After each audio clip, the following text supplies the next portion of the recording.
Area yetu shida kubwa kabisa ni maji. We have vast areas, tuko na mashamba kubwa sana. Mashamba ambayo haijatumika vibaya, iko na rutuba ya kutosha, but hatuna maji ya kutosha. But with this system yenye imekuja ya drip irrigation inaweza tusaidia. But still, kama wakulima wa kawaida, affordability, hiyo drip irrigation pia inakuwa a challenge. Sababu hakuna drip irrigation unapata 1,000.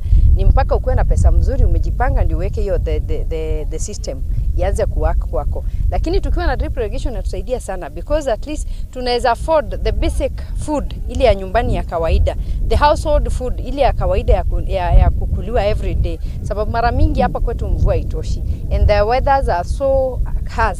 Vile hata ukipanda kitu sengine mvua ikikatika, hiyo inapotelea. Eka moja inatumianga kitu 40,000 liters of water. That is kwa kitunguu, ukiumelima kitu kama kitunguu ama ile ingine yote unaweza tumia 40,000 liters per hour, I mean per 1 acre ukiwa unatumia drip. But compared na furrow irrigation, you may end up using double of it, either 80 or more, about around 100,000 liters. Whereas hiyo 100,000 liters haipatikani, hakuna maji. Compared this area again, maji ni ya kununuliwa, so ukiumetumia kitu kama boxes ama jerumba unaweza pata cost yako iko juu sana ya maji kuliko umetumia drip.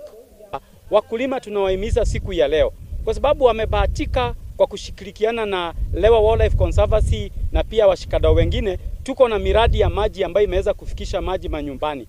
Tuweze kulima tukitumia unyunyuzi wa maji ambao tunaita ni drip irrigation, kwa sababu mito haitoshi, maji haitoshi, na ni lazima tuweze kulima. Na ndipo siku ya leo tunahimiza ya kwamba watu wafanye ile tunaita kilimo biashara, ya kwamba tunafanya ukulima ambao unaleta biashara mzuri, unatumia maji kidogo, lakini tunafanya ukulima ambao uko na mazao mazuri. Lewa ni kuempower watu wakuwe na faida kwa ile kazi yenye wanafanya, na leo imekuwa siku muhimu sana kwa hiyo mafunzo, na niko na matumaini yangu ni kwamba wakulima wamesoma 1 2 wame create that network between ya wakulima na wale service providers